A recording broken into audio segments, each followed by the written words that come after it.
Hey, it's Justin Logan from the Cabin Studio. If you have an audio recording need, come see us. Here at the Cabin, we specialize in bringing your music to life. No band? No problem. Unfinished arrangement? No problem. Got a verse that you just don't really like, but the rest of the song is really good? Man, I can help you with that too. We're here to help you realize your music and meet you at whatever stage of creation you're in, from idea inception all the way to mastering. Whatever you need, we can take care of you. Come see us at the Cabin, where we make vibes. What is good? What's good there, Spuds? This is Jesse White Deer of the Needless Potatoes podcast. Thank you for joining me on this beautiful day here in Ada, Oklahoma, or wherever you're getting your podcast at, wherever you're listening to it from, wherever you are in this moment. Thanks for joining us. Sorry about the delay on the release of this podcast. We had some technical difficulties on our end, but no matter. Here we are, a few days late, but here we are. But yeah, thanks for stopping by. We got some special guests for you, Spuds. We have Mr. Justin Logan, an Ada legend, in the building. And we also have one half of What's in Store. We have Quiad over there on the vocals and guitar, and then we have Justin over on the drums. And all four of us, we sit down and we talk about music, the scene, road stories, just all sorts of stuff. And it's just a really great time. You may have heard the ad at the beginning of this podcast. One of the new sponsors for today's episode and future episodes is going to be The Cabin from Justin Logan. The Cabin is a recording studio here in Ada, Oklahoma. And Justin Logan is the mastermind behind all of that for you. And and definitely hit up the Facebook page, hit up the Instagram page. You can follow Justin on Instagram or on Facebook. That's Justin Logan. And check him out and check out the Cabin. And and all you artists out there, if you need any work in the future, hit him up, check him out. Check out Justin anyways. Check out his music page. And check out What's in Store as well. So just talented artists all around on this podcast. I was lucky enough to sit down and talk with this three great group of guys. But yeah, that's about it, everybody. So once again, thanks for sticking around. You guys have a good one, and then we'll see you next time and the time after that. Hey there, Spuds and Spuds alike. This is Jesse White Deer of the Needless Potatoes podcast. I am joined by the incredible Justin Logan. Hello. And Hello. Quaid and Justin of What's in Store. Here we are. Yeah, here we are. What is in store? That is to find out. Has anyone ever said that before? Oh yeah. We've got so many different we've got a bunch of nicknames already. Yep. I think it's just because it's a phrase. I don't know. It's pretty commonly used. For Okay, sure. well, I like it. that's like Enslaved by Fear, which our buddy Cooper is that. It's guitar stuff, but or he's in that band. But somebody was playing with that band, and it's real funny because this was pre-Cooper. But they had asked him. They said, "Are you really enslaved by fear?" And that guy was like, "What? Like, what do you say to that? What do you say? Like, dude, we're trying to come up with a band name, dude. You know how hard it is to name a band? It's impossible to name a band, dude. Yeah, well, you're just the Justin Logan band. Yeah, because I gave up on trying to find a band name, dude. Yeah. I was like, no, I give up on this. Well, I had the Hudson outfit before. Yeah.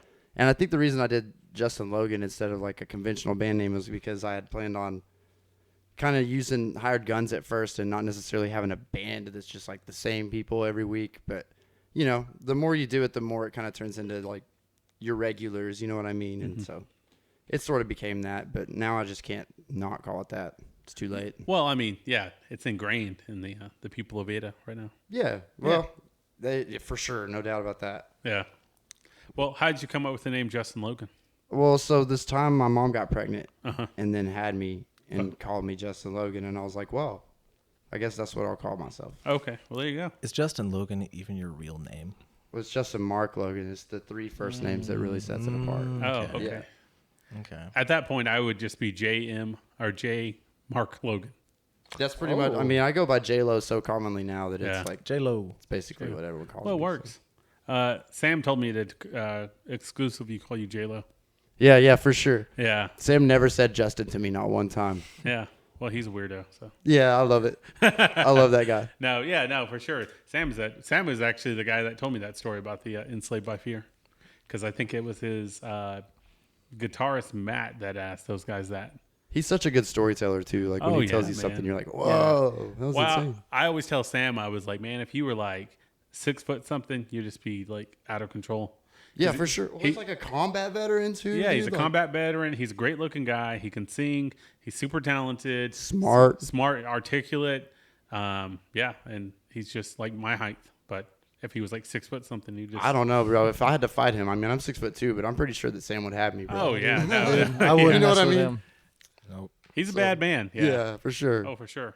So he's he's actually in Rhode Island. Yeah, Rhode Island. There you go. I'm sorry. Yeah, Rhode Island right now. So he's out there working. Hopefully, fingers crossed, I get to go out there and visit him. So. Yeah, I wish that they could bring Sweeper back so bad. Dude, Sweeper was fucking that was badass. That's a badass band. Yes, like they're for anybody that's listening, go check out I think Optic Glass over on YouTube. It's like with a music video with the roller derby, Tulsa roller. Derby. Yeah. It's a cool badass video. Yeah, it's a sweet. cool video. It's really sweet. And Sam sings his ass off on that song, so it's cool. Yes, yeah, man. All those guys, man. Mikey and Quiet metal. yeah, Quiet metal, is that what that's called? Quiet, like Quiet, being, like like no, Quiet Riot. Quiet, Oh, like maybe very much so metal. Yeah. Quite. I got you. I thought you were naming that a genre. No. Maybe that's what we'll call the new genre, is like Yeah. quiet metal. quite metal. You just whisper scream.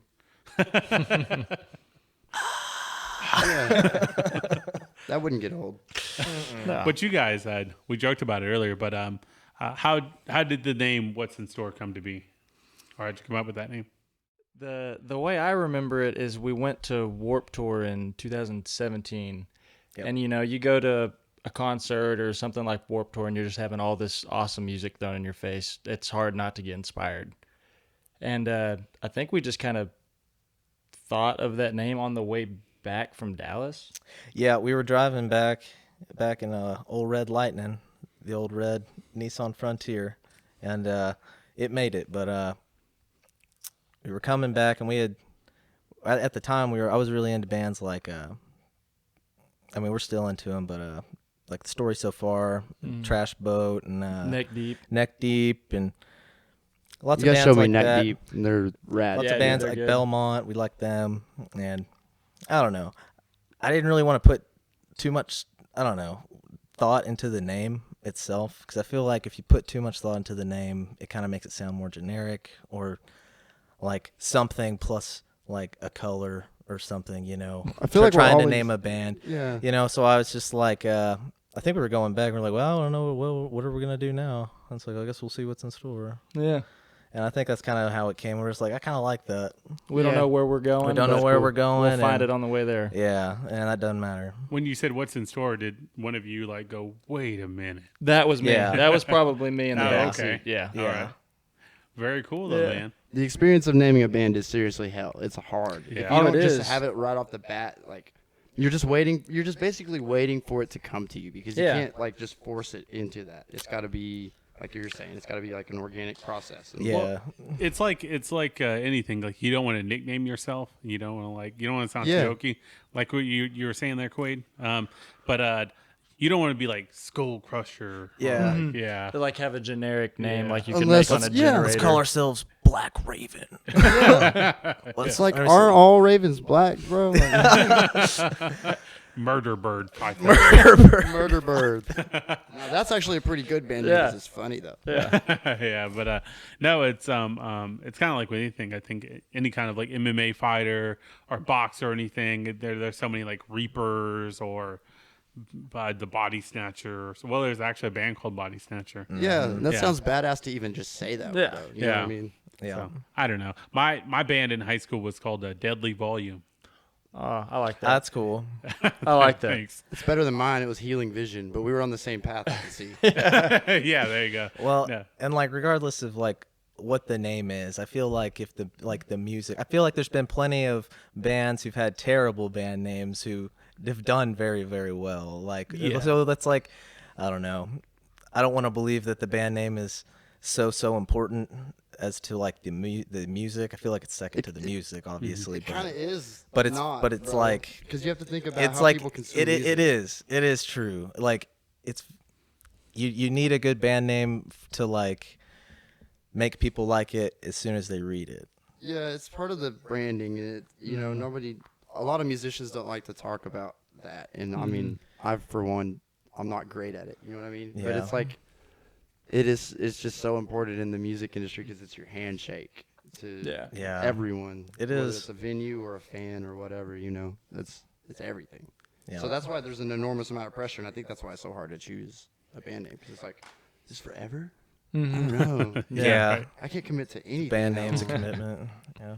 Yeah, it's well, and it's it is a process, and it can kind of be off-putting, because there was a rock band for a long time. They were called Black Pussy, and that was like extremely off-putting for a lot of people. So they did it. The reason they called themselves that was kind of like, haha, like we love Black Pussy, but It was like in jest, yeah. yeah, but it's off-putting. A lot of people didn't like it, and then people just liked it for controversial reasons, and it gets kind of weird. It's a polarizing. Well, that's like almost like a tactic, though, like to use some kind of gimmick like that. Mm-hmm. But I don't know. It worked. Yeah. We know who Black Pussy is. You know what I mean? Had you heard of them? No. No. Okay. They're okay. They're kind of like. It's like shock value. Yeah, exactly. Off the bat, you're gonna remember that name. Yeah, For sure. well, there was a band that the Oberon guys used to play with called Black Cop, and they had which was really cool is one of their T-shirts was a picture of Carl Winslow from Family Matters. That's cool. So I thought that was kind of cool, but yeah, no word about the BP. Yeah, the BP. Yeah, it's kind of strange, but Well, there was another one like Pussy Riot over in Russia that got in like some political stuff a few years ago, and it was like, whoa, what's their name? And you check them out, and they're like a badass, like all chick band. Yeah. And they were protesting. I can't remember what it is. I don't want to speak about it and not know, but you know what I mean. It was just like I remember their name. So yeah. there's something to that for sure. But Yeah, you're like, well, you'll remember bands like Sweeper, or Crowbone or Oberon. Yeah. Or, and even if people kind of give you guys a hard time, you'll remember what's in store, because it's that kind of common phrase. They'll say, "Well, what is in store, guys?" Like I just did. it's like but you digested it, and so it's in there now. Yeah. So. It's amazing. Like I don't know how many times I hear it now that I'm just like watching something. It's kind of like if you get a new car, you start seing that car all the same around car. town. Yeah. I had the same problem. I got a girlfriend, and then everyone else had my girlfriend. So no, just kidding. No. Yeah, there you go. Little dad jokes in there. It's just the simulation getting weird. Yeah. Breaking. Yeah. Well, Elon Musk would say that we're all in a simulation. Yeah. Yeah, he would. He's a lot smarter than me. So. I don't know. I mean, but he's so cool. Did you see him on the Joe Rogan podcast when they talked about some of that stuff? He just got like so solemn. It was weird. Like talking about AI specifically, he was like so solemn. Yeah. It was weird. Yeah, he's an interesting dude. There's actually a guy that looked a lot like him at the Blue Note one time, and me and Jeremy from I'm gonna keep talking about Oberon just because they're some of my best friends. But me and Jeremy Wingard from Oberon, we were talking about that, and we were just kind of ragging on him and stuff. And out of nowhere, you just hear he's like, "I'm not fucking Elon Musk." Like, oh, well, we know that. Well, like, duh. yeah, like Elon's just gonna be like, "Well, hey, where do I want to go? I can go anywhere in the world. I'm gonna go to fucking the Blue Note in Oklahoma City." He's cool enough that he might do some weird. I mean, shit maybe, like that. You never but know. I don't know. Probably not. Yeah, he's wearing like a very off-putting brown leather jacket. I feel like Elon Musk has better taste than that. So For sure he does. yeah, it was just kind of strange. But you were talking earlier, Quaid, about when you had to step in and play Creed for a woman at the I did. I did have to do that. It's a dang. What is the name of the song? 6 feet under. 6 feet under. 6 feet from the edge or something. Yeah, that one. It was just when I first started playing guitar, I just thought that that riff was really cool at the beginning, just like for picking and stuff. And so I learned it.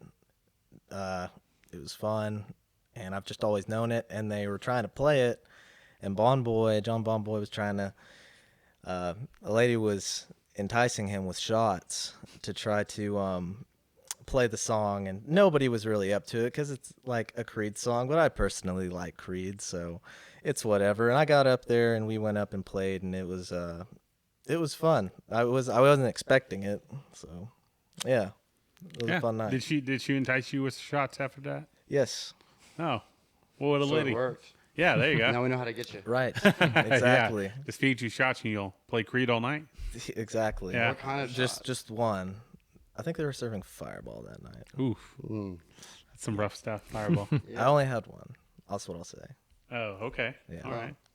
No, Well- I mean, no hate. You know, whatever. Yeah, man. Like, Take 2 shots next time if you want to, Playboy. You know what I mean? oof. That's, man. I stopped drinking about 4 years ago, and Yeah. I don't miss it.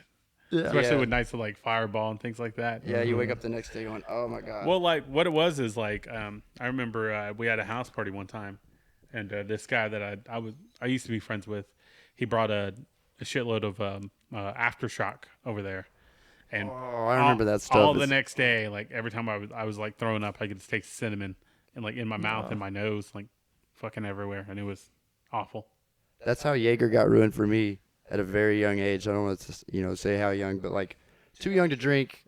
I had drinks made by a family member called like fucking alligators, and they had Jaeger on the top of them, and they're just like terrible. I don't even remember what the rest of the ingredients were, but I remember the next day, the worst hangover I've still had to this day, and like just like basically sweating licorice out of my pores, just like like just the most disgusting thing. So now no Jaeger for me. Yeah, skip that. I think my worst hangover was when I got alcohol poisoning the night before, just because it was one of those things. I was too young to drink, but I was like, well, why the hell not? Why not? Destroy my liver in one night. Well, you don't really understand what's happening when you're younger, I think. And then, but I got completely just obliterated. And then the next day, the whole next day, I was just like recovering. I took like 2 showers, and like I'd like thrown up like I don't know how many times, and it was brutal. fucking awful. Yeah, brutal. You ever done that in a van trying to get to a gig somewhere? Oh Jesus, no. I'm glad, no. But that sounds. You want to share that story? Well, I mean, it's happened a few times, but it's like. It's kind of like, calming the rocking of the van while you're, trying not to throw up. I got you. Hanging out at truck stops. Well, all right. Yeah. How about you guys? You guys got any good hangover stories? Man, the most hungover I've ever been was on a Halloween night where I was in full costume. I shaved my facial hair to where I had a Fu Manchu, had a wig on, eyeliner, the whole 9 yards. So, Who were you? Joe Exotic. Oh, Joe hell yeah. Exotic. And It was great. went a little too hard that night. Spent most of the night Like he did? Yes. Yeah, I spent most of the night in my friend's shower, throwing up on myself. And that next morning, I was pretty good in the morning because I was probably still feeling it a little bit. But I had to go to work that next day at night, and I was so sick the entire shift. Oh, that's brutal. Even at night? Yeah, dude, it was. Damn. That's usually how hangovers work for me. It's usually not in the morning. It's usually like around 4 or 5 p.m. the next day. So you just like start normal and then just slowly yeah, like that's terrible. we had a New Year's Eve party one year where everybody, there's probably like 17 people all just passed out drunk. Everyone's throwing up. We wake up the next morning and the pipes are froze at my house. And these are all pretty close friends that are over. And one of them just needed to take a shower. He was just so sick and he'd thrown up on himself and just needed to take a shower. And so I sat out in the garage hungover with a blow dryer on the frozen pipe for like 30 minutes just waiting for it to defrost so like we could all take showers. Just like, please. Yeah, dude. You're a sweetheart of a guy to do that then. Yeah, man. I would have just sprayed him with a water hose, I bet. Yeah, just like, I know it's cold. Get back inside real quick. Yeah, I would have just hosed him off or something. Yeah. Yeah, I think mine was probably that same night. This is the same night. So both of you guys. Yeah, we Jeez. started it off, and a couple other of our friends. I mean, we were starting early. It's like 9:00, and they're already in the trash can, just losing it already. Yeah. Just might as well. Were y'all just like going? They're just This going was like hard. 21. This is No, like yeah, 21. Before you really know how to drink really well. Yeah. Right. When you're just drinking, trying to drink as much as you can. You're. It's pretty crazy. It was stupid. I've been there for yeah. sure. Yeah. But lots of just mixed drinking, lots of just beer, Bud Light especially. I feel like gives me Shots, hangovers. just Non shots. Jello has shots. shots and Jello shots and Travarsky Oof. and Mistakes. Wild Turkey, Jesus. Rare Breed. Oh, I finished off the bottle of Rare Breed, and I think I ended my life. And then I reached for the Travarsky after I finished the bottle. Man, you guys are tougher than I am. It was a tough one, and I actually went to sleep. I don't know how I got to bed, but I got to sleep, and I threw up in my bed in my sleep, blacked out. Whoa. Yep. You could have died. Well, Anyway, I had someone with me. That's I had someone with me. is it your and ex-girlfriend now? No, please don't say that. No. Anyways, she helped me. She helped me to the shower because she's an angel, and she got me cleaned off, and then woke up, and everyone needed a ride home. Oh, no. And- What's the first thing you took a drink of the morning you woke up? Oh gosh. Okay, so I wake up out of bed, not really knowing what I had done. I have no idea. All my sheets are just on the floor, and I wake up and I'm so thirsty. I'm just so thirsty, and I pick up a water bottle, and I take a big couple drinks, and I'm tasting mint in my mouth, and I'm like, "What's going on?" And I realized that me and my friends had hung out in my room that night, and one of them was dipping, and he used that water bottle as his dip cup, as a spit cup. And so I woke up feeling hungover and just nauseous as hell, and took a big swig of dip water, and then just sucked it in and tried to get a hold of myself, and I walked in, and I couldn't eat nothing, and some of my friends needed rides home, and I called into work that day. Yeah, dude, you earned it. I lied. But it was bad. It was a bad one. I think that was the worst one. Prison for killing that guy, dude. It was wild. We've had some stories with brutal. that guy as well. Jesus. That all sounds awful. We don't do that anymore. No. Those days Much are more over. laid back. sure. Yeah, Well- much more. It gets worse as you get older. Because as you get older, you're just like, man, I just can't drink like I used to. Oh, dude, yeah. You Yeah. just know Yeah, the dude. consequences of the next Yeah. couple days. Well, and it's like, and you had mentioned Tavarsky. I think the only time I drink Tavarsky is we chased it, or I chased it with a Gatorade, Heck yeah. and Yeah. man, that was bad. Yeah, because then you Very can't have bad. Gatorade the next day because it's like, oh no. Yeah. That ruined fruit punch Yeah. Gatorade for me forever. And my one of my buddies, he was like, I guess in the course of a night, like he threw me off of his shed because he was like, "Hey man, let me powerbomb you off the shed." Why not? Okay. Yeah. And then because I woke up the next morning, my whole back was just all bruised and shit, and I couldn't bend over. I said, "Man, what the fuck happened?" And then a few days later, somebody showed me a video on their phone of my other buddy just picking me up and just like Holy powerbombing shit, me. that's crazy, dude. Yeah. And I was just like, my arms are fucking flailing in the air. And presumably I got up and I Hell was like, yeah. hell yeah. Thanks for doing that, dude. Yeah, thanks for Yeah, but what a potentially cool killing story though. You're like, I got thrown Yeah, off the top yeah, of a yeah. shed one time for sure. Yeah, there you go.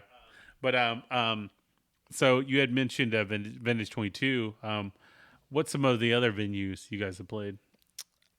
Well, we have played at, we did Finish 22, The Lot. We played at Sessions when it was still open. We've played Played at Ada Fest. Fest. We played 4th of July at the park. Yeah. Like in the pavilion. Just local stuff mainly. Yeah, I got you. We played. Oh, good. We've played a couple outdoor things. One one of our first gigs before Jamison really had joined the group. He's our guitar player. I know that. I was asking if you wanted to tell. Yeah, so this is me, Quiad, and Justin sitting next to me. He's my drummer, and Jamison is the guitar player, and Josh Keith is the bass player. And but before Jamison was around, we were playing this show, and where were we, Justin? Where were we? We were like it was a family like pig roast. They had this whole pig. They had the entire thing smoking, and it was just like just a family thing where they're like, hey, if you come play, you can eat as much food and drink as much as you want. I'm there. And so Yeah, we were like, guaranteed. yeah, we're like, yeah, we're down. And yeah, so the crowd there, it was mostly like they were wanting country music, Little Red Dirt. Yeah. So we played some like Turnpike Troubadours, Stoney LaRue, and we still threw Johnny in Cash. we did a Folsom Prison Blues, kind of like a different way. Did our own cover of Sunday Morning Coming Down, which I would love to record sometime. Yeah. I think it would be sweet. For sure. But it's good for you to like play different genres of music as a band too. It kind of Yeah, broadens your horizons when you come back and write the genre that you are or whatever. Yeah. Yep. When you come back to you. Exactly. Did that make you guys like not want to do covers like or like be a cover band as it were? Like, I think that I think we just know that we need two covers just because we like to play different kinds of music, and we like playing covers, like especially the songs that we like, and we all try to play songs that we all like. So we try to play if Jamison likes a song, we'll learn it, because that's just what bandmates do. for sure. But for we want to make our own music, obviously, and which is what we're doing. So we don't want to play as many covers as we have had to, like when we play shows, just because we don't have as much. Yeah, you're still making written material and stuff. We're still coming up with material, and we've come a long way. Got a lot. Okay. But I was gonna go back to the party in Stratford that we were playing at, because we should finish this story. So the party's over. I mean, yeah, everyone's kind of into it, and it's fun. And we are Josh has had these two big old monitors, and They're like 4 feet tall. They're 4 feet tall. They're so heavy. So we load them and a couple other things into our buddy Chad's camper. Mm-hmm. It's an old Winnebago that's all like OU'd out. It has like a TV in it, speakers, lights, like it's for tailgating. That's Yeah, cool. and even I'm pretty sure they've got on TV up at the OU tailgates because of just how awesome it is. And so we were using that, and we were coming back, and Chad was just driving, and we weren't there. But this Winnebago burst into fire With our equipment in it. with our equipment in it. And so he's driving down the road, and he's seeing flames coming up under the firewall. Yeah, it's like by his feet. By his feet. Oh, no. Yeah, and so he takes this thing off the side of the road, through a fence, or barbed wire He fence. dives out while it's going down the road, like around 40 miles an hour. Holy cow. And this thing is just burnt to the ground. There's nothing left but just a skeleton of it. And Josh, we didn't tell Josh for a couple days. Yeah. So all your gear was gone? Well, the only thing in there were Josh's speakers. If it would have been raining, my drums would have been in there. Probably some more of our PA stuff would have been in there. But it was raining? But it did not rain. It didn't rain. Oh, so you were able to take them back? We put them in the back of my truck, but the speakers were so big, we just left them there because we didn't want to mess with them. Jesus. So both of his 4-foot speakers burned. Yeah, They're burnt gone. There's They're nothing gone. left. So, And the one-of-a-kind OU Winnebago. Exactly. which That's is so the brutal. biggest at our loss. very first Did show. the speakers Very cause first- the fire? No, we should there's talk no about Well, that. maybe it might have weighed it down. Yeah, those things were heavy. Jesus. Who knows? Did OU send you a check? No, They should definitely have. not. Bring back the Winnebago. No. You can actually find that Winnebago. I don't know what the name is, but it's on they had like a tailgate competition for college football, and that was one of them on there. That's cool. Yeah, dude. Jesus. It was sweet. It was really sweet. Yeah, it's a shame. So what happened after you told Josh about his speakers? Oh, he's super cool with it. Yeah, instantly cool with it. And we're a pretty young band at this point. Yeah. Like we have just formed. There's only 3 of us, and we were just like, man, I wonder how he's gonna take it. And Joss is just the coolest. Oh, he about is, it. man. He's He like, is. whatever. He's a cool kid. So Yeah. how long have you guys been a band? So like 3, Probably 3 or 4 years. 4 years. Okay. I'd say. A lot of that time was honestly just spent because we were all in college. It's all during college, and a couple of us are married, and the other two just have girlfriends, So we're all pretty busy. So a lot of it was just us learning how to practice together and be a band. We probably did that for about a year before we ever played out in public. Hell yeah. That's always a good thing to do. I feel like I've heard this in some interview that I've watched somewhere where they're just like, if you think you're ready to come out of the garage, probably just like stick around there for another, 6 months or something, and like keep getting better and then go out and try it. Yeah. 'Cause it's like, it takes a lot. It's a lot of preparation, but you don't know what you don't know. If you don't go play, then you don't know what you need to work on, What about you, Justin? I know that you played Arkansas, Texas, Oklahoma. What were some of the other states you've played? I've played in probably most of the states. I haven't played a show no, that's not true. I was gonna say California, but I went there for a conference with my friend Bobby Reed a few years ago, and we led a panel or whatever at this Palm Springs thing. It was really cool. What was the conference over? It was a songwriting and kind of like a music business conference. Oh, okay. It was put on by some university over there, but Bobby got a grant from UCO, and so he invited us. At the time, I was playing music with him in a band called the Guilt Racket, and he got some grant money from UCO to go over there and teach this panel for one day of it. And so they, we drove out to California, played 2 shows, and then sat on a panel and a songwriting panel. And then, we just got to hang out in Palm Springs, California for 4 days or whatever it was. Nice. But the worst part of it was that we had to take Bobby's truck, and it's this extended cab Toyota T100, and it's like the old school ones with the extended cab where the seats face each other. They're not facing the front of the truck; they face inward toward the cab. And so there's 4 of us, and all of our gear, and all of our clothes for a week of stuff, and we drove just from Oklahoma City to Palm Springs. There wasn't a stop in between or anything. And so the only thing that got us through, at the time was we're going to California. It's going to be cool. And that drive back was crazy though. Oof. Because then we had already been to California, and it's we already played the shows and gotten The fun we got part's the biscuit. over. Yeah, we got the biscuit. And so now we're going home. We're oh no. It's still however many hours, 20 hours or It's the something. worst part. Jesus. Driving God. back. Yeah. It's a long time. But okay. So what are some more of your favorite venues that you've played? I know you played the Blue Door, right? There's this church in Winnipeg. I played with this band, Kairos, for a while. It was early on in my music career, I would say. Yeah. I was fortunate enough to go on the road and learn about playing gigs all the time and the economics of it and everything. Mm-hmm. And then also part of that was they were based in Canada, so I spent a lot of time up there, and we I probably have spent a collective 8 months in Canada or so. So it's long enough to really understand it, but not an advanced Canadian. You know what I mean? But anyway, back to the church. There's this church in Winnipeg that someone has bought and turned into a venue, but it's this gorgeous space and it sounds really, really good. And they have it set up in such a way where it's the traditional cross cathedral. You know what I mean? Where the shape of the building is a cross.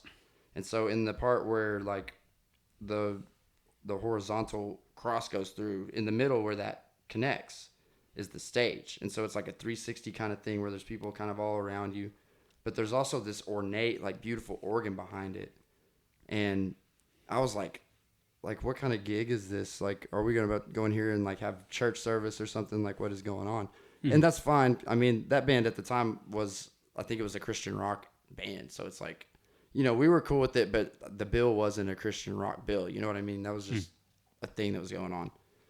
So it's the first band that gets up there is just saying all kinds of they're dropping F-bombs and they're, saying all kinds of crazy stuff. And we're oh, this is kind of crazy. And it turned out to be one of the coolest shows ever. It was so cool. It was like the whole hardcore scene in Winnipeg had basically like chosen this spot to meet up at and like have shows, and they would have touring bands come through and jump on the bill. Kind of like the Conservatory used to do, you know? Yeah. And so, but man, that venue is so cool. And the best tattoo artist in the whole entire world is right there, just a little bit south of there. So, Who's that? He works at Blacksmith Studios. I can't remember. It's Oakman. You gotta look up Oakman on Instagram or find him in my friends list. I can't remember exactly. Best tattoo artist ever, though. Hell yeah, man. And what was your experiences playing? Like, I know you play the Deli every Thursday currently, right? Yeah, I have the every Thursday in August. We'll see what happens after that. We're kind of like Corona's just made everything crazy. I got you. How did you get like started and in touch with like the Oklahoma music scene? I mean, I started playing in Ada. The first time I ever played live, like as just Justin Logan, really was back when Bomboy and I first started hanging out together, which was 10 years ago. And before that, I'd just been in a couple of rock and roll bands, and we were kind of just like, it was amateur, you know what I mean? And yeah, that's the first time that I really wanted to say, this is what I want to do. And then, I kept working and having like a day job and working at music and kind of getting that together. But I didn't really get involved in the Oklahoma music scene until really I got back from Arkansas. So the Hudson outfit got me involved, but we were living in Rogers, Arkansas. This is like 2015, 2016. And we were playing in Oklahoma, but that was off of the Arkansas clout. You know what I mean? It wasn't anything that we had built here, except for Ada, because Ada already knew who I was because it's Ada. You know what I mean? Yeah, so, small town. Yeah, it's a small town. People just know people that do things. So anyway, when I moved back from Arkansas, and the Hudson outfit wasn't playing together anymore because we were just too far apart, I decided I wanted to move to it was a transitional kind of period for me where I was just like trying to advance this new like identity that I was finding, and just going through like a tough kind of breakup situation, it just was a weird time for sure.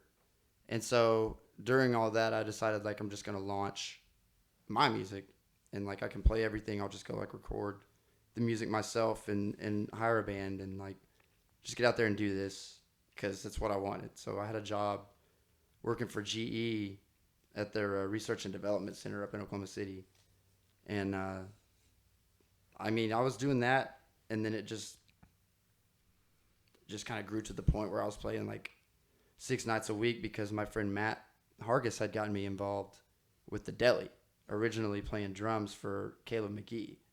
And that's what really got me plugged into the Oklahoma music scene, because from that I started going to like Seventh Day Rebellion at JJ's in Oklahoma City, which is the coolest like acoustic live venue I think in Oklahoma, besides maybe in the same conversation as like the Blue Door, but that's a listening room. It's a little different. Anyway, and that's what really got me going in the Oklahoma music scene, because, at Seventh Day Rebellion, you meet all these people, because people from all over Oklahoma come to that songwriter meetup every Sunday, and they just play. And, I started getting gigs from there, playing drums for somebody or guitar for somebody and, whatever else. And then, it just kind of became a thing where I just played enough gigs and played enough shows with people that just be seen. You know what I mean? You just have to be seen and be seen and heard. Yeah. And try not to be seen doing bad. You know what I mean? Yeah, I got you. Well, very cool. Well, what was some of the bands that you did play for? You mentioned Caleb McGee, Hudson Outfit. Your first band, Carius, Kronos? Kairos. Yeah, they were. Yeah, that Canadian band. Yeah, they're super cool. They're coming up on 10 years. I mean, I wouldn't say that I've been members of bands necessarily, but I've played gigs with like countless people. I played, with Mike McClure. I played with, right now I play guitar with Chance and the Takers. I would say I'm a member of that band for sure. Like that's my number one like focus right now for sure. And so, in the lead up to that, I played for Caleb McGee. I've played gigs with like Derek Paul. I played gigs with so many different people. Brian White, Parker Millsap. Yeah, I went on a tour with Parker Millsap. It was just a short thing. They called it a tour, but I did that in 2019. Yeah, 2019 in January, and that kind of and I also had a crazy week right after that in 2019. 2019 was a weird year for me, but I got to go see Omaha, Nebraska, and the Q4 in Wichita. I can't remember what it's called. It's this really cool space, and it's like a 1,500 cap inside, and then they have this outside stage that's like massive. It's like for big festivals, and they probably can hold maybe I don't know. They could probably hold 2,000 or 3,000 people there, like a Canes kind of thing.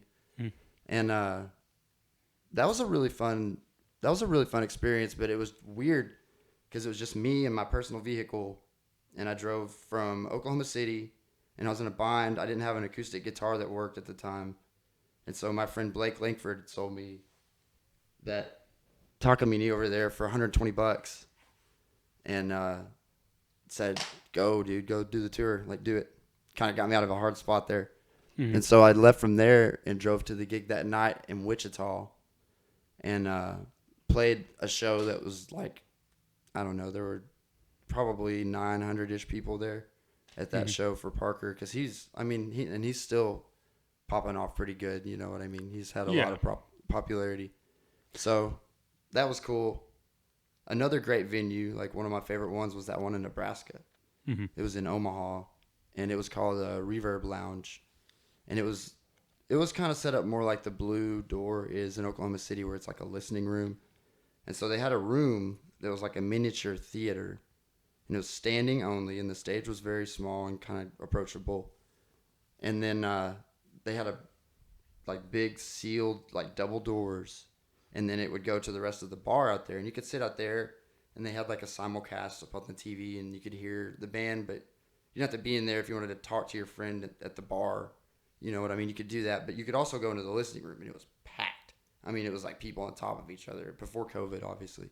Yeah. And so that was man, they listened so much. That was one of my favorite crowds ever, and it was it was the most comfortable I've ever felt in front of a crowd playing intimate and slow songs, and kind of maybe more emotionally meaning or powerful songs than traditionally my faster songs are and stuff, you know. It was really an interesting experience for that, for sure. So I love that venue. Very cool. I mean, so that sounds like a good time, because like you said, you get to kind of play more of your personal stuff, and these people they're actually listening and they're engaged into it. Yeah, it was cool. Yeah. And okay?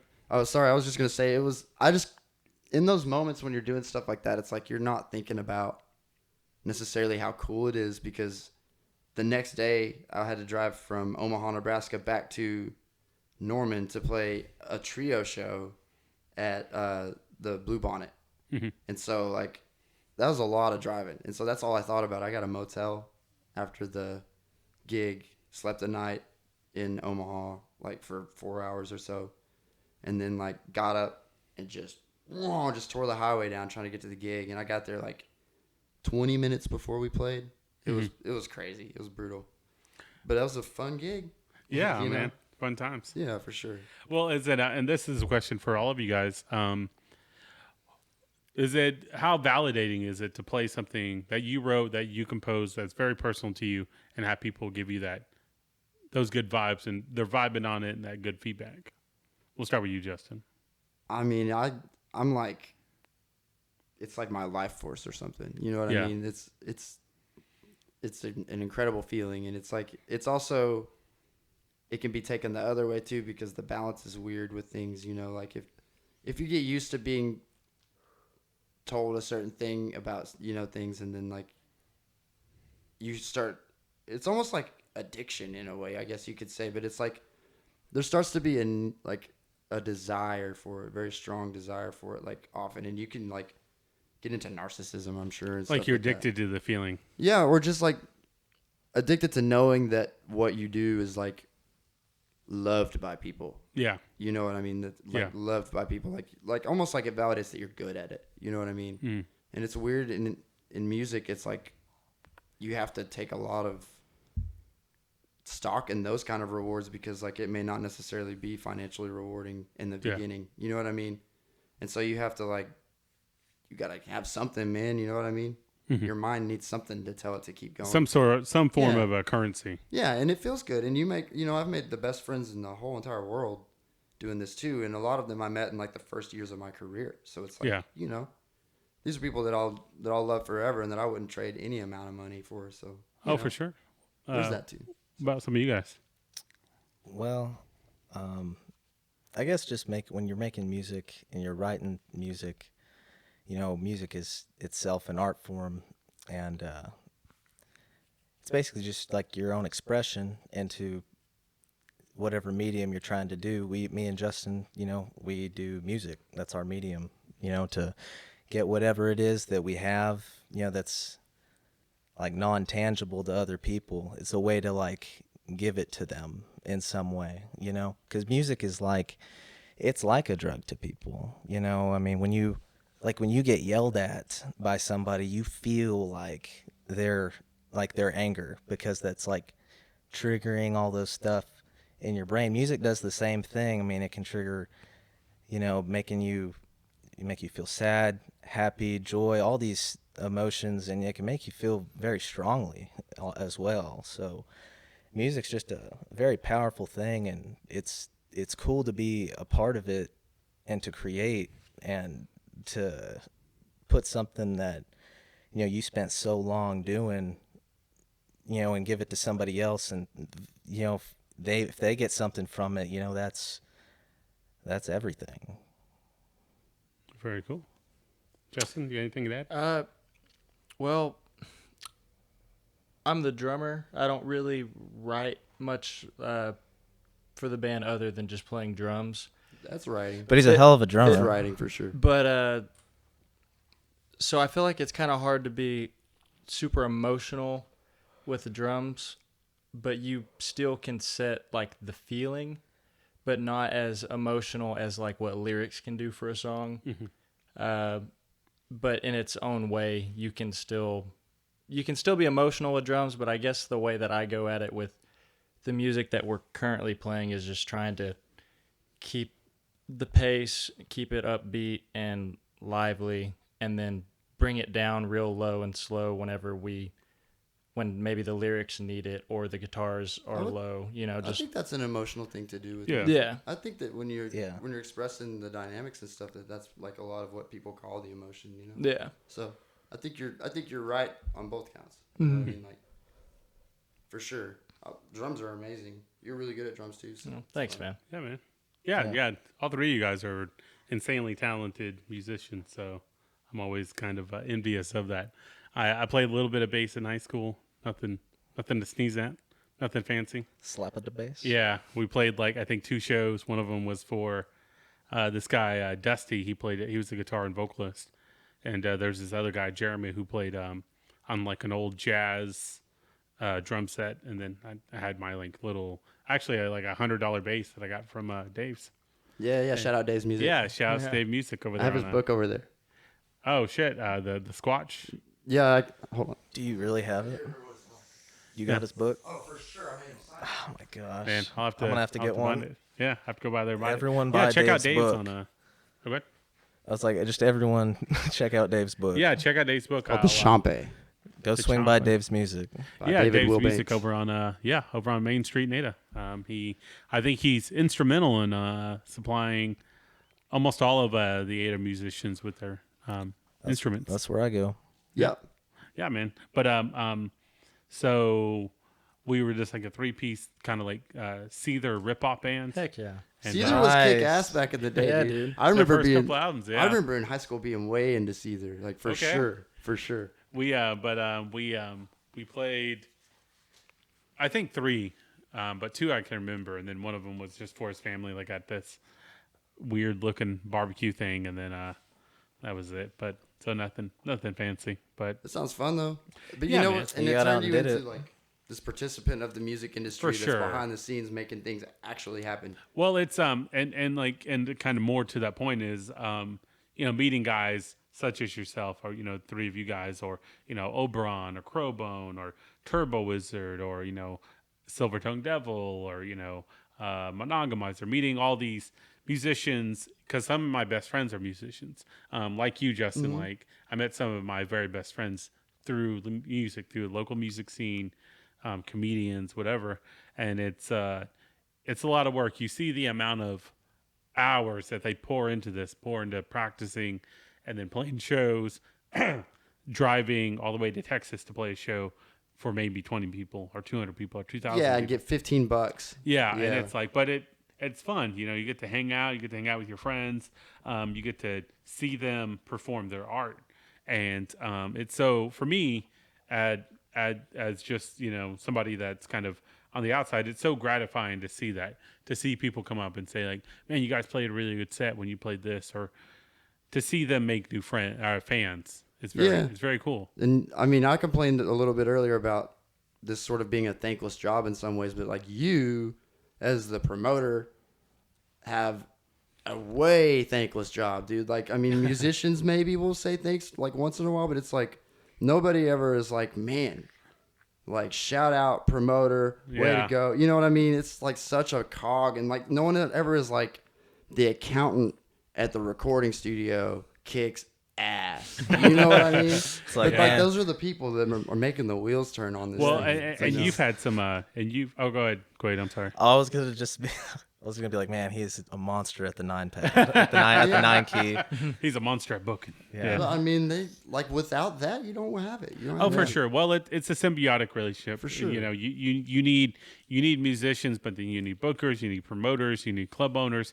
It's all universal. You know, need consumers to be consuming live music. You need people come out to have a good time. You need people downloading your stuff on the internet, or buying your albums, buying your merch, paying admission for the venues, so you can come out, so the venues can pay for you, buying beer. It's all universal, and that's what I think it's so cool about the local music scene, not only the Ada music scene, but just the Oklahoma local music scene, is you have so many people that are contributing, some, and like yourself, you're a musician, you also do booking and promoting, you do sound, you're doing recording, but you're also can provide some input to venues, and it's like people have like 3 different jobs that they're doing. That's the only way to make ends meet out here right now. Yeah, you know what sure. I mean?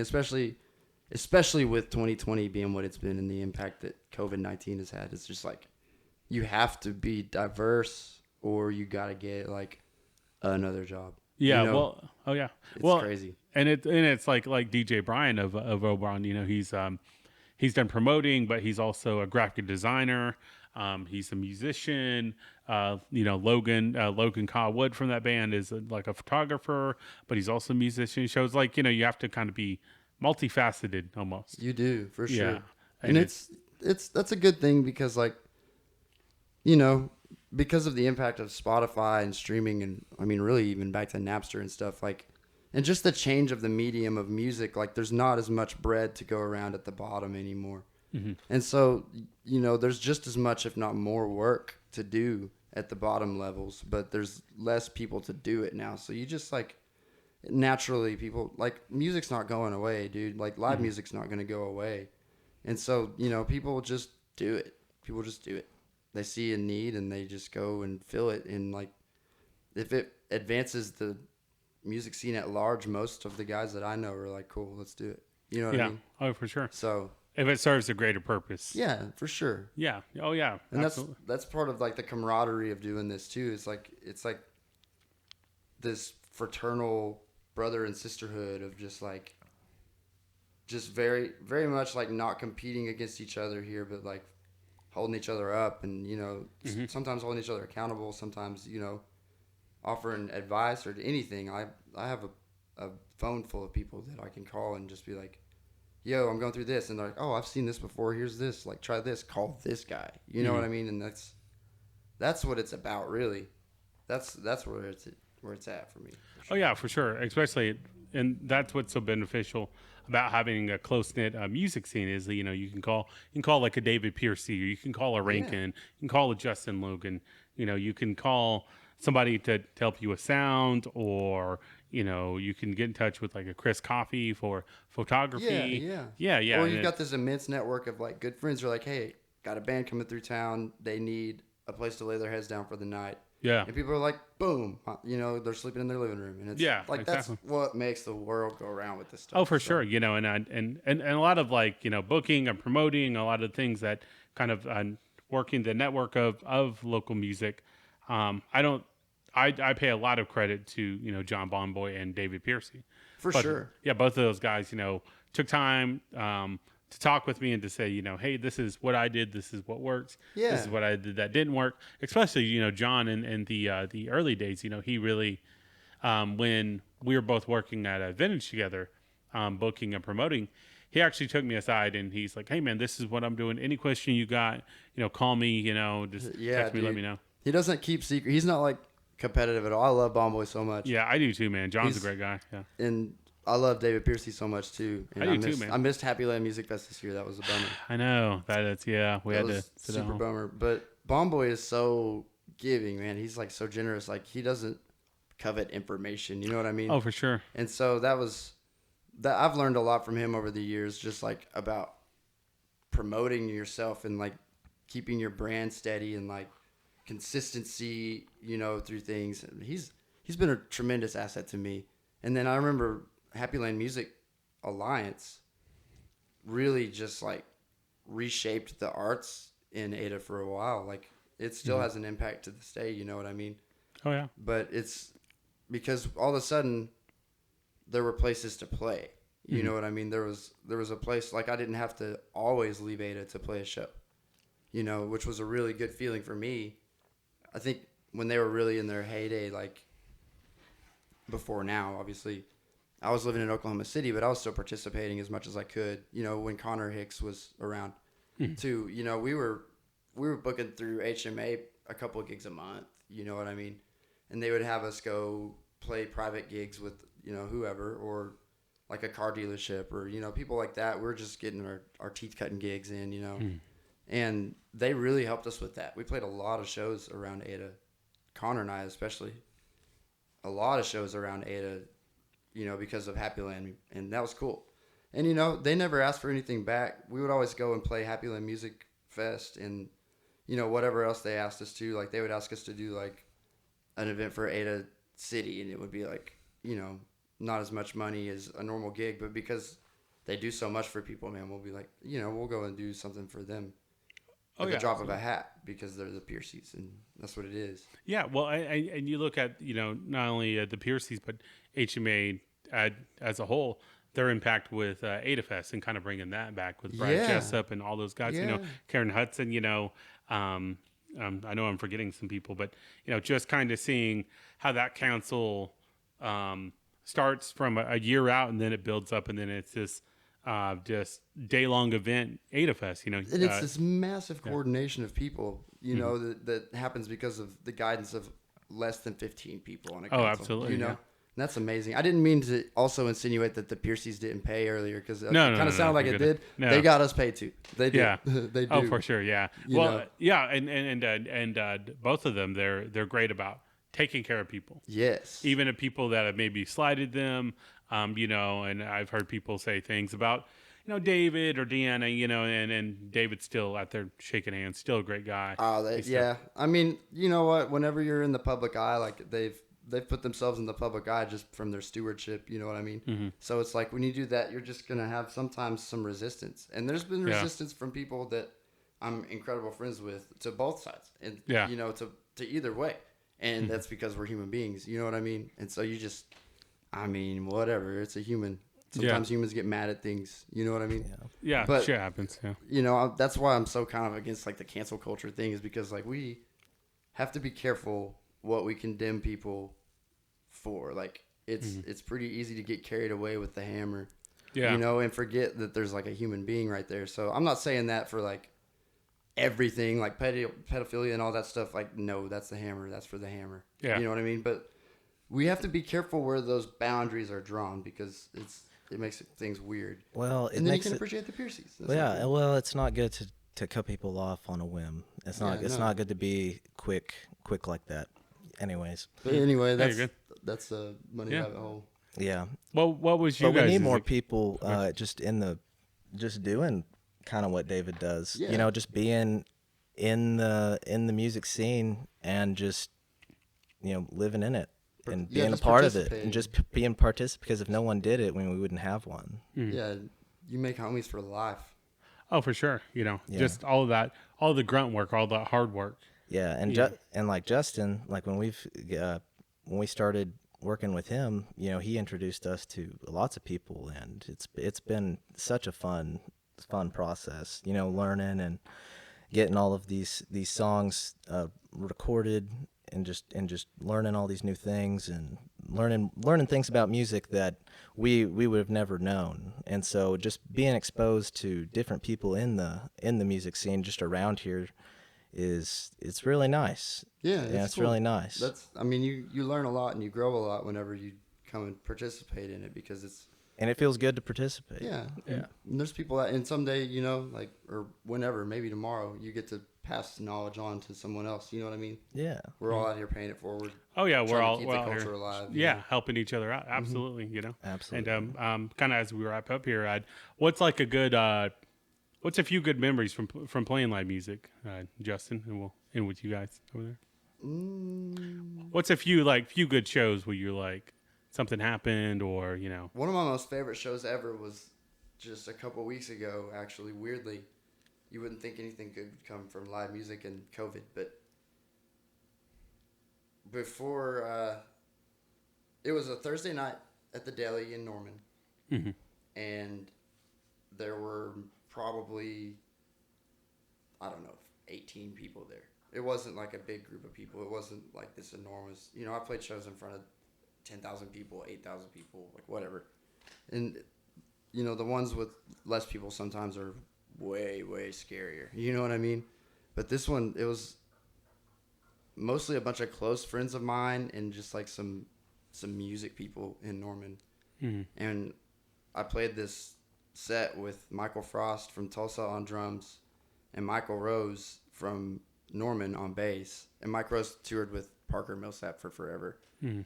Frost has toured with he's a bunch of people. They're really high-level musicians. Anyway, the show was just perfect. The crowd was eating it up. They were vibrant. It was an electric kind of, one of those special Deli nights that really only happens at the Deli, you know. So that was a really fun one. That's kind of a good close to home story too. Yeah. Oh yeah. What about you guys? I mean, as far as just like really fun shows that I really like to look back on, there was one at Sessions. I'm not sure which one it was. It was, I think, maybe the third time we had played, and there's a lot of people there that night. And it was a smaller venue, so, you know, the people that were there, it made it feel really packed and like really full. You know, that you were at a happening place. And I mean, just getting up, and I think I got to play a couple other originals that we hadn't got to reveal yet. So playing like new songs in front of people is always, you know, it's nerve-wracking, but also really fun because you're getting to finally expose some songs, you know, that you've been holding on to. And you just, I don't know, just that night had a real good vibe. Just had a real good vibe all night. Everybody was into it. The crowd was awesome. And it was really cool. I mean, nothing crazy happened. It was just a really good time. I remember that night also, and I think it probably is because, like what Quaid said about how we had played a lot of new songs that were originals that we hadn't played before, because for the longest time we only had one original song that we were playing at our live shows and the rest were just covers. So I remember that show, and at the end of it, people like being really hyped, like people that were in the crowd, and like, we liked your originals more than any of the covers you played. And man, that was kind of surreal. Such a compliment to get. Yeah, that was really cool. But as far as like the memory that I remember the most about playing in front of people, throw it back to like 8th grade talent show. Yeah. Where Quaid went to go audition for the talent show in junior high, and I just showed up just to watch him do it, and there was a drum set there. And I had only been playing drums for probably like 3 or 4 months, and so I got on the drums just to play them. And then the ladies that were there that were trying to make the talent show, you know, they're like, y'all need to do this because we don't have a band. And so we just kind of did it. And no singing, just Quaid playing guitar, me playing drums. What song did y'all play? Dude, we just played an original. I made up one. We just made up an original. I had like a riff, some kind of just rock, bass riff, and that cool. had a nasty little solo in there just for fun, and came back into it. It was fun. It was just something we could play together. And Justin, I remember, he had got a double bass pedal, and he was doing like the double bass triplets the whole time. The best that I probably could at the time. Hey, but I thought it was great. And when we started playing, everybody in their seats got up and just rushed to the stage, and all of the teachers and the principal was getting on stage and trying to yell at everyone to try. It was chaos. Yeah, it was awesome, total, dude. It was a total girl broke her arm. Girl broke her What? arm That's in rock the and roll. pit. In the people, pit, people dude. were moshing. It was wild. That's rock and roll. Yeah, dude. It was wild. I didn't think it was gonna Did you happen.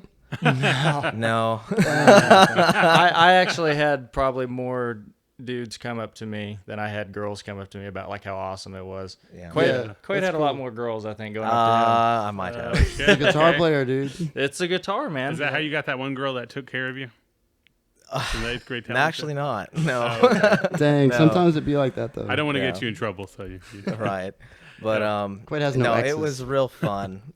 It was real fun. And then the next year, we did the 9th grade talent show, and we had a bass player named Avery Stevens with us. And what did we call ourselves? Our band was called 10 Till Tomorrow. Yep. Oh wait, yeah. Yep. Yeah, that's what we were calling ourselves. I had a band called Running from Tomorrow back in the day. That's funny. Yep. That's Yeah, funny. you did with and Mhm. and And Chance. And but we played Welcome Home by Coheed and Cambria, and we had just practiced, and we went out there, and I think we destroyed it. But the teachers were all at the ends of every aisle, not like they knew what was coming. They knew what was They didn't about let to him get out? happen. No. They knew what was about Dude. to Oh, happen. shit. That's They- what Pink Floyd was talking about. And they saved us for last. It was cool. Dang, that's oppressive. Yeah. But- Oh, good. But yeah, I guess I don't know, just those early memories of doing those things like definitely kick-started to what we're doing now. Yeah, and they're so pure. Yeah, They haven't yeah. been corrupted It by really- the world. You know? Exactly. Cemented like just the love for it. Mm-hmm. Hell yeah. Because there was so many people the first time we played in front of an auditorium. Yeah. It was different. Probably like at least like a couple hundred. Yeah. And that's a lot more than like the gigs that we've currently 200 been playing. kids. 200 kids is the most terrifying thing in the world. Oh, bro. yeah. Yeah, all the No kids that way. know you and I'll like take known you 1,000 people that I don't know over 200 kids any day. yeah, Nice. And you guys are actually recording your EP with Justin. that's Yeah. correct. Right. Yeah, we're just about ready to send it for mastering. So What's the name of it? It's called Bricks and Plants. Okay. And how many songs are on it? There's gonna be 4 songs total. And where does the name Bricks and Plants come from? Well, Bricks and Plants. the title track for sure. Yeah, it's the title track. Well, I guess when I was writing the riff to it, I was just out on my. I had the back door open where my amp was, and I was just kind of like looking outside playing guitar, just because no one was home. And I was just like, man, this is. I really like this riff. I was like, I think I'm gonna keep it and try to make it a song. I was like, what should we call it? And I was just kind of like looking around, and the only thing really in front of me, it's kind of a stupid story, but the only thing in front of say me, that. was it was like a yucca plant and and just the brick wall, and I was kind of thinking about it, and I'm just like, I don't know, I like that. Let's call it Did you Bricks smoke and some of that Plants. marijuana plant before you wrote that song? Anyways, Anyway, I can neither confirm or deny. yeah, mortar and pestle. that's right. But anyways, that's basically where it comes from. It was just the first thing I saw, really, and I thought it was cool. Nice. And what are the other songs on there? Well, we're going to have Back to the Fence, Scrapbook, Wants and Needs, and then the title track, Bricks and Plants. Yeah. In that order. And Justin, I know you got some stuff recorded. What's Yeah, I just released 2 tracks. I got Get It Right came out second, Dust came out first. I recorded them all here at the cabin. Sent them to Andrew Bear up in Tulsa to mix, and then Trent Bell at Bell Laboratories mastered them. They turned out really well. I'm really happy with them. It took a long time to get. It took me a year and about 37 tries to get the music right. Yeah. But I have a full length coming. I've got 8 more songs to release. It's just I'm sort of putting a new game plan together with the COVID stuff. It's like had to sort of pump the brakes on a bunch of stuff and kind of reevaluate and figure out. We're all figuring out ways to innovate and ways to exist. So anyway, the 8 songs will be soon. I mean, they're all pretty well finished. It's just a matter of like whether I want to release them during this when I can't tour and support the album, or whether I want to try to release it now and do it through digital means or whatever. Whatever is going to happen. So we'll see. But I'm excited for theirs too, because I've recorded and mixed and produced, and it's been a lot of fun. Making a rock and roll record with some guys again. It's giving me that band vibe. I feel like I'm like a fly on the wall, like participant. There you go. It's been fun. It's been a lot of fun. It's been And can people check out those singles on Spotify or where at? Yeah. You can find my music on Spotify, Apple Music. You can get it anywhere, Deezer, anywhere you stream music, YouTube, and all that. Nice. And check out my website too. It's got both of those songs. It's got upcoming dates that I have. It's got news about whether I'm even playing with COVID. You can find all that. So yeah, and you're at the Deli every Thursday night and the Lot every Friday night. That's right, and I'm gonna try to make both of those be the Deli for sure. Will be trio with my blues trio with Frost and Michael Rose, who are the best musicians ever. So come to those. Fridays are gonna be some really great musicians from Ada too. So these guys are also really good, and it's gonna be kind of a revolving circle. But I'm gonna keep a trio down there on Fridays. So. Come check it out. Yeah, and what time are both nights? So the Deli starts at 10 on Thursday nights, and then on Friday nights it's going to start at 9 o'clock. Mm-hmm. So down at the Lot in Ada on Main Street. Mm-hmm. Yep, and it's free admission over there at the Lot. That's right. $5 at the Deli. That's just for me so I can get home. Yeah, there you go. Well, and you need some of that Whataburger on the way home. I gotta have it. Yeah, you're addicted to it. It's cool. That's it. That's the only thing you talk about off air is like Whataburger. I can't stop. Have to give it. Yeah. You have to get it every night. It's after concert tradition. Dude, driving back home. Yeah, that one in Shawnee when you're coming back from Waffle House is king for that. Waffle House is them two. Yeah. I don't know who would win out of slug out. So much Waffle House, so much Whataburger. But you guys got anything you want to plug? You want to plug your Instagram?